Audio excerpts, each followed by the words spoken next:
कश्मीर के एक जंगल में एक कालू कौवा नाम का एक चोर रहा करता था। कालू कौवा बहुत ही बेवकूफ था। वह रात में चोरी करने जाता तो बहुत सारे हथियार लेकर जाता था, लेकिन वह सुबह खाली हाथ ही लौटता था, क्योंकि कालू कौवा बहुत ही बेवकूफ था। पूर्णिमा की रात थी और रात की 12 बजे थे। रात में कालू कौवा चोरी करने हथियार लेकर निकला था। एक बड़े से घर के सामने आया और पिछली दीवार तोड़ने लगा। जोर जोर से आवाज आने के कारण टुनटुनी चिड़िया नींद से उठ जाती है और वह समझ गई कि कालू चोर आया होगा।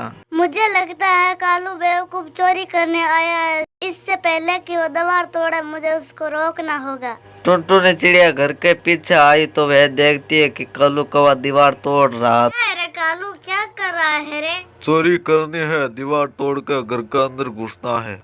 क्या अरे बेवकूफ, पूर्णिमा के रात को कोई चोरी करने निकलता है क्या? चुप रह, मैं कुछ अलग टाइप का चोर हूँ। मैं कुछ भी कर सकता हूँ। बाकी चोर डरपोक होते हैं, उन चोरों से मेरी तुलना मत करो। मुझे मेरा काम करने दे। कालू की बात सुनकर टुनटुनी चिड़िया सोचने लगी, चलो ये जाल में फंस चुका है, मैं अपनी चाल चल लेती हूँ और फिर घोंसले में जाकर आराम से सो जाऊंगी। फिर टुनटुनी चिड़िया कालू से कहती है, अगर तू कुछ भी कर सकता है ना, तो बाकी चोरों की तरह नहीं है ना, तो ये साबित करके दिखा। उसके लिए क्या करना होगा मुझे? बाकी चोर तो धन और दौलत की चोरी करता है, तू चांदी की चोरी करके दिखा। कालू कौवा ने चांद की तरफ देखा और फिर टुनटुनी से कहा, ओके, कल सुबह ये चांद मेरे हाथ में होगा। ऐसा कहकर कालू वहाँ से निकल गया और टुनटुनी खुश होकर अपने घर में आकर सो गई। कालू कौवा चांद की तरफ देखकर सोचता हुआ चल रहा था कि इस चांद को कैसे चुराएं, पर कुछ भी हो जाए मैं इस चांद को चुरा कर ही रहूंगा।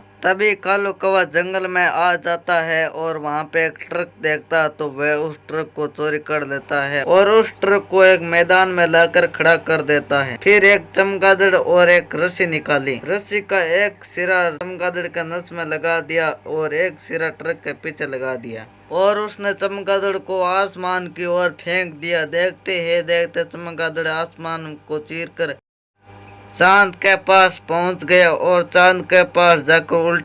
और फिर क्या था, कालू कौवा खुश होकर ट्रक में बैठ जाता है और ट्रक को खींचने लगा और ट्रक के साथ साथ चांद भी आ रहा था। देखते ही देखते चांद धरती पर आ जाता है और कालू कौवा नीचे उतरा और झट से चांद को हाथ में उठा लेता है। चांद को देखकर कालू कौवा बहुत ही खुश था। दूसरे दिन कालू कौवा चांद को हाथ में लेकर टुनटुनी के घर की तरफ निकला। कालू कौवे के हाथ में चांद देखकर टुनटुनी कहती है, लंगूर के हाथ में अंगूर सुना था, पर लंगूर के हाथ में चांद ये तो आज ही सुना है। यह चांद इसका नहीं मेरा होना चाहिए।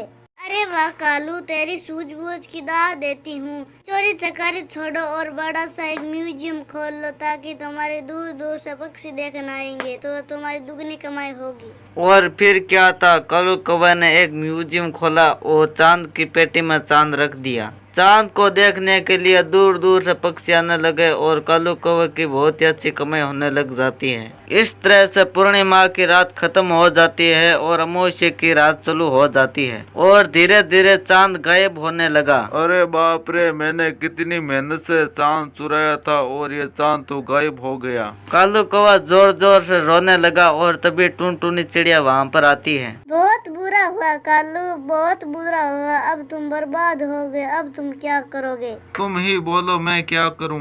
पैसे और म्यूजियम मुझे बेच दे।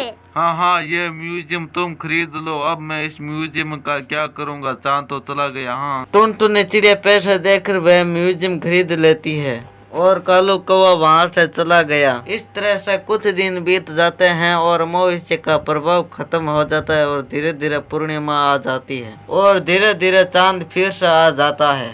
इस तरह से टुनटुनी चिड़िया बहुत ही अच्छी कमाई करने लग जाती है और कालू को उसी तरह से घरों के पीछे जाकर दीवार तोड़ने लगा और टुनटुनी चिड़िया उस म्यूजियम में खुशी खुशी रहने लगती है।